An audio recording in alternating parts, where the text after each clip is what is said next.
চার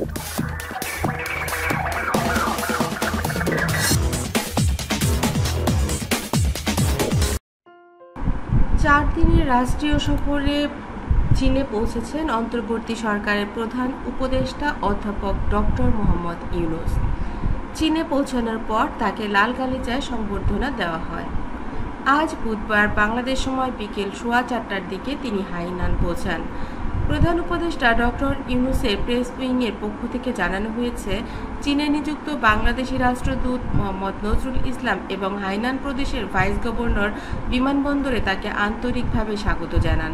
পররাষ্ট্র মন্ত্রণালয় জানিয়েছে, 28 মার্চ বেইজিংয়ে চীনের প্রেসিডেন্ট শি জিনপিংয়ের সঙ্গে দ্বিপাক্ষিক বৈঠকে বসবেন ডক্টর মোহাম্মদ ইউনূস।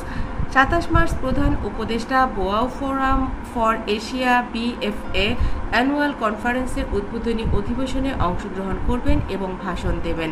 এরপর প্রধান উপদেষ্টা চীনের স্টেট কাউন্সিলের নির্বাহী ভাইস প্রেসিডেন্টের সঙ্গে বৈঠক করবেন বলে আশা করা হচ্ছে। ডক্টর মোহাম্মদ ইউনূস 29 মার্চ সকালে পিকিং বিশ্ববিদ্যালয়ে একটি বিশেষ অনুষ্ঠানে যোগ দেবেন এবং সেদিন রাতে বাংলাদেশের উদ্দেশ্যে রওনা করবেন। প্রধান উপদেষ্টার বেইজিং সফরের মধ্যে 6 থেকে 8টি সমঝোতা স্মারক সই হওয়ার সম্ভাবনা রয়েছে।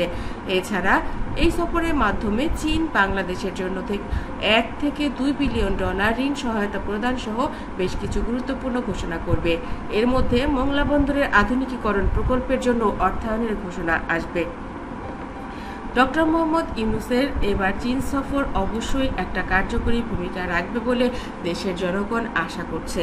অনেকেই বলছেন, ঋণ কিংবা ডোনেশন নয়, বাংলাদেশের সঙ্গে তাদের ব্যবসা বাণিজ্যের যেন উন্নতি হয়, তারা যেন আমাদের দেশে বিনিয়োগ করে, সেই দিকটাতেই আমাদের প্রধান উপদেষ্টা বেশি নজর দেবেন, এমনটাই তিনি ব্যক্তিগত সূত্রে জানিয়েছেন। প্রধান উপদেষ্টা বাংলাদেশের প্রধান উপদেষ্টা নিযুক্ত হবার পর থেকেই তার একটা শখ ছিল সারা বিশ্বের সাথে কার সঙ্গে কি উৎপাদন, কি বিনিয়োগ, কি ইম্পোর্ট এক্সপোর্ট করা যায়। আর তারই ফলশ্রুতিতে প্রথম বিশ্বের সবচাইতে এখন ক্ষমতাধরী রাষ্ট্র হচ্ছে চীন। চীনের সঙ্গে প্রথম সফরটা আমাদের জন্য অনেক বেশি অর্থবহ বলে দেশের মানুষ আশা করছে এবং প্রধান উপদেষ্টা নিজেও সেটাই বলেছেন যে সারা পৃথিবীতে এখন রাজ করছে চীন। আর চীনের একটি শহরে তিনি এর আগে কাজ করেছেন, তাই তিনি সেখানে অপরিচিত নন। আর তাই হাইনান প্রদেশে যেহেতু তিনি আগেও কাজ করেছেন তাদের সঙ্গে, তারা তাকে এ কারণেই আরও বেশি সুন্দরভাবে স্বাগত জানিয়েছেন। নোবেল লরিয়েট হিসেবে হাইনান প্রদেশের চীনের এই যে জনগণ তার জন্য অপেক্ষা করছে, কারণ ওখানে তার প্রচুর ছাত্রছাত্রী রয়েছে এবং অনেক শিক্ষক রয়েছে যারা তার সঙ্গে পূর্ব থেকেই অনেক বেশি পরিচিত। আর তাই উনি যখন সেখানে পৌঁছাবেন তারা অনেক বেশি আগ্রহী হবেন তাকে নিয়ে একটা বড় ধরনের বিনিয়োগ করার, যাতে ওখানের জনগণ এখানে এবং এখানের জনগণ ওখানে এভাবেই কাজগুলো এগিয়ে নিতে পারে।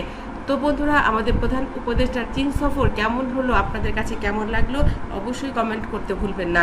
আমার চ্যানেলটিতে যারা নতুন তারা অবশ্যই সাবস্ক্রাইব করবেন এবং ভালো ভালো সংবাদের জন্য এই চ্যানেলটির সঙ্গে থাকবেন। ধন্যবাদ আবারও।